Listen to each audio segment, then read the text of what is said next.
Singapore में मरीना बे sand की construction के दौरान इंजीनियर्स को एक ऐसा चैलेंज फेस करना पड़ा जो उनके वहमोगमान में भी नहीं था। बिल्डिंग डिजाइन के हिसाब से इसमें 3 टावर्स के ऊपर एक स्काई पार्क भी बनना था, जिसका साइज यूएस नेवी के निमित्ज एयरक्राफ्ट कैरियर से भी बड़ा होना था।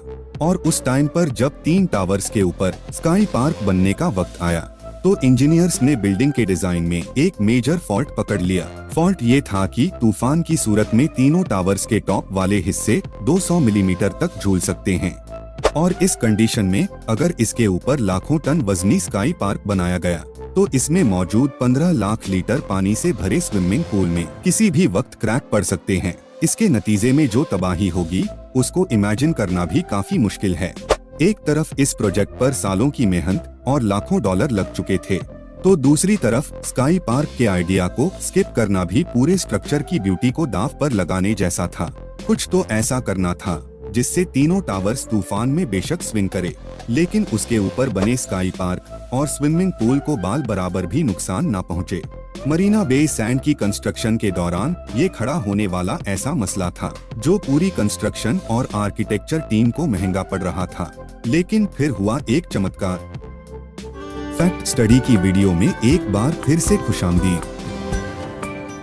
दोस्तों, सिंगापुर एक ऐसी कंट्री है जिसमें सिर्फ एक ही सिटी है और वो है सिंगापुर, क्योंकि ये पूरी कंट्री ही इतनी छोटी है कि इसका एरिया किसी डेवलप्ड कंट्री के कैपिटल से भी छोटा है।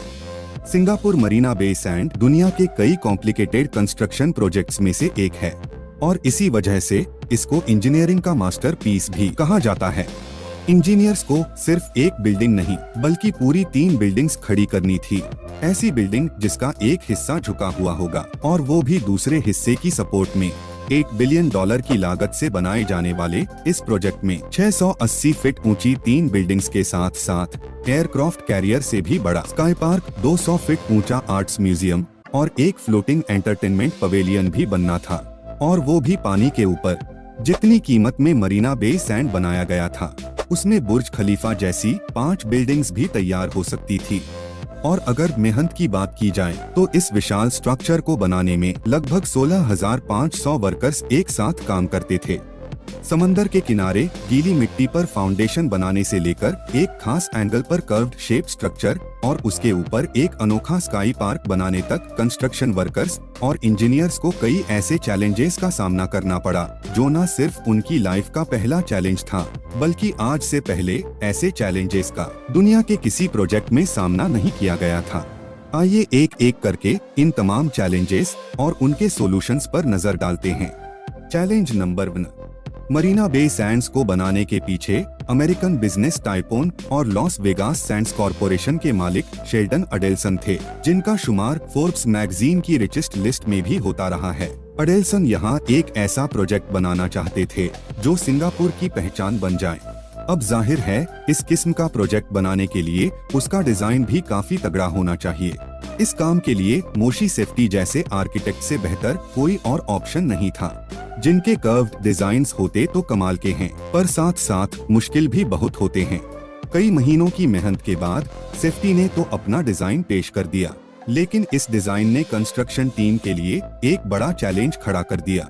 कंस्ट्रक्शन टीम के हिसाब से इस प्रोजेक्ट को बनाने में कम से कम 7 साल लगते, लेकिन शेल्डन अडेल्सन इस प्रोजेक्ट को सिर्फ और सिर्फ 3 साल के अंदर बनवाना चाहते थे। इन्हीं 3 सालों के अंदर ये पूरा प्रोजेक्ट, इसके तीनों टावर्स, इसका इंटीरियर म्यूजियम, फ्लोटिंग पवेलियन और सबसे मुश्किल स्काई पार्क भी बनाना था। ये चैलेंज एक्सेप्ट करना ही कंस्ट्रक्शन टीम के लिए एक बहुत बड़ी अचीवमेंट थी। Challenge number 2। कंस्ट्रक्शन जिस साइट पर की जानी थी वहाँ की जमीन समंदर की वजह से सॉफ्ट जी की मिट्टी से भरी पड़ी थी, जिसको इंजीनियर्स मरीन क्ले कहते हैं। ये मरीन क्ले बहुत सॉफ्ट होती है और यहाँ कंस्ट्रक्शन करना तो दूर की बात, इस पर चलना भी बहुत मुश्किल होता है। अगर मरीन क्ले से सही तरह नहीं निपटा गया तो ये पलटकर वार भी कर सकती है, जैसा सिंगापुर के ही निकोल हाईवे के मामले में देखा गया था। मरीन क्ले की खास बात यह होती है कि अगर इसको एक्सकवेटर की मदद से खोद कर निकाला जाता है तो आसपास की क्ले उस गड्ढे को फौरन भर देती है। इसलिए 200 मीटर ऊंचे 3 स्ट्रक्चर की फाउंडेशन बनाने के लिए जरूरी था कि कोई ऐसा ठोस सोल्यूशन निकाला जाए कि जब फाउंडेशन के लिए खुदाई की जाएगी तो आसपास की क्ले एक्सकवेशन साइट पर न गिरे। इसके लिए इंजीनियर्स ने 1.5 मीटर मोटी कंक्रीट वॉल बनाने का फैसला किया, जिसको डायाफ्राम वॉल भी कहा जाता है।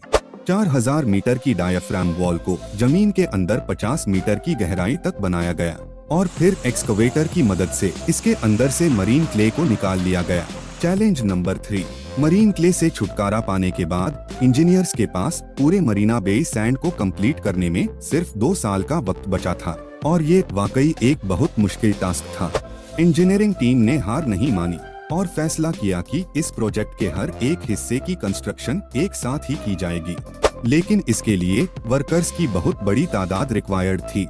हैरतंगेज तौर पर 16,500 वर्कर्स को दिन रात शिफ्टों में काम करने के लिए हायर किया गया। वर्कर्स की इस आर्मी को मैनेज करना और इनको वक्त पर खाना खिलाना भी खुद में ही एक बहुत बड़ा टास्क था, जिसके लिए दुनिया की सबसे बड़ी कैंटीन बनाई गई। इस कैंटीन में एक दिन नहीं, सिर्फ एक वक्त का खाना बनाने में $82,500 या फिर 68 लाख रुपयों का खर्चा होता था। Challenge number 4। तीनों टावर्स को बनाने में कॉम्प्लिकेशंस ये थी कि इनका एक हिस्सा बिल्कुल सीधा जबकि दूसरा हिस्सा एक खास एंगल पर कर्व्ड होगा और इससे दोनों एक दूसरे की सपोर्ट में खड़े होंगे। ये डिजाइन की हद तक तो काफी आसान था, लेकिन इसको प्रैक्टिकली बनाना एक ऐसा चैलेंज था जो आज से पहले किसी ने भी नहीं किया था। अगर इसको प्रॉपर प्लानिंग और कैलकुलेशन के साथ कंस्ट्रक्ट नहीं किया गया तो कर्व्ड हिस्से के वजन से सीधा वाला हिस्सा टूट भी सकता है, जैसा कि इस डोमिनो इफेक्ट में आप देख सकते हैं। इस डिजाइन को प्रैक्टिकल रूप देने के लिए इंजीनियर्स ने एक बड़ा जबरदस्त तरीका ढूंढ लिया। कंक्रीट ब्लॉक्स की मदद से हर 4 दिनों में एक फ्लोर खड़ा होता गया। कर्व्ड हिस्से के अंदर सपोर्ट के लिए स्टील वायर डाली गई और जैसे जैसे बिल्डिंग की हाइट बढ़ती गई, इन दोनों हिस्सों को स्टील फ्रेम की टेम्परेरी सपोर्ट भी दी गई। 23rd फ्लोर पे जहां कर्व्ड हिस्सा दूसरे हिस्से से आकर मिला, वहां भारी भरकम स्टील ट्रस की मदद से दोनों हिस्सों को आपस में जोड़ दिया गया और फिर सपोर्ट के लिए लगाए गए ये स्टील फ्रेम हटा दिए गए। Challenge number 5।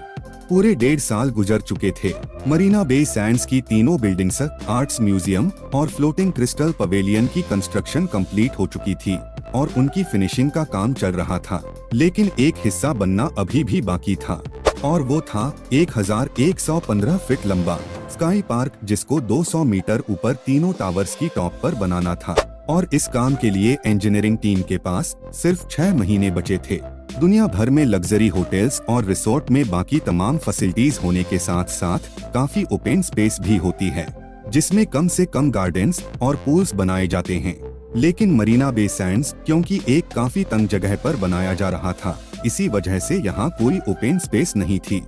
यही वजह थी कि डिजाइन बनाते वक्त ये फैसला किया गया था कि इन तीनों टावर्स के ऊपर एक बहुत बड़ा स्काई पार्क भी बनाया जाएगा, जिसमें 150 मीटर लंबा infinity pools, gardens, open air restaurants, yoga centre और सिंगापुर के 360 व्यूज देखने के लिए एक शानदार ऑब्जर्वेशन डेक भी बनाई जाएगी। लेकिन ठीक उसी टाइम पर जब स्काई पार्क बनने का वक्त आया तो इंजीनियर्स ने एक मेजर फॉल्ट पकड़ लिया, जिसकी वजह से स्काई पार्क की कंस्ट्रक्शन डिले हो गई, क्योंकि तीनों टावर्स एक दूसरे से इंडिपेंडेंट बनाए गए थे, यानी इन तीनों का आपस में कोई कनेक्शन नहीं था। इसी वजह से इंजीनियर का ख्याल था कि तेज हवाओं के दौरान ये तीनों अलग अलग डायरेक्शन में स्विंग कर सकते हैं और अगर इस कंडीशन में इनके ऊपर स्काई पार्क बनाया गया तो ये बहुत बड़ी तबाही को दावत देने जैसा होगा। इंजीनियर का ये जो ख्याल था, इसको प्रूफ करने के लिए प्रोजेक्ट के मॉडल को वाइंड टनल टेस्ट से गुजरना बहुत जरूरी था। CPP वाइंड इंजीनियरिंग कंपनी की मदद से मॉडल के अंदर वीक पॉइंट पर प्रेशर सेंसर लगाए गए और इसको आर्टिफिशियल टाइफोन से गुजारा गया। अफसोस के साथ रिजल्ट पॉजिटिव आया। वाइंड इंजीनियर्स ने एग्जैक्टली बताया कि तूफान की सूरत में तीनों टावर्स के टॉप 200 mm तक झूल सकते हैं, यानी लगभग एक मोबाइल फोन की लंबाई से थोड़ा सा ज्यादा। कहने में तो ये इतना बड़ा स्विंग नहीं है, लेकिन कंक्रीट की नेचर ही ऐसी होती है कि वो फ्लेक्सिबल बिल्कुल भी नहीं होता। थोड़ा सा भी प्रेशर कंक्रीट में क्रैक कर सकता है। अगर इस कंडीशन में स्काई पार्क बनाया गया तो तूफान के दौरान इसमें बने 150 मीटर लंबे इंफिनिटी पूल में क्रैक भी पड़ सकते हैं और स्काई पार्क का एक बड़ा हिस्सा टूटकर गिर भी सकता है। ये खबर मिलते ही पूरी कंस्ट्रक्शन और आर्किटेक्चर टीम को गहरा सदमा लग गया। एक तरफ 16,500 वर्कर्स की 1.5 साल की मेहनत लग चुकी थी, तो दूसरी तरफ करोड़ों डॉलर बहाए जा चुके थे। पिछले 1.5 सालों से वर्कर्स, स्टाफ और इंजीनियर्स की तीनों टावर्स के साथ एक इमोशनल अटैचमेंट हो चुकी थी। लिहाजा बिल्डिंग को तोड़कर दोबारा बनाना तो किसी भी सूरत में पॉसिबल नहीं था। इंजीनियर्स को हर सूरत कोई ऐसा सोल्यूशन तलाश करना था जिससे टावर्स अगर स्विंग भी हो तो स्काई पार्क को कोई खतरा ना हो।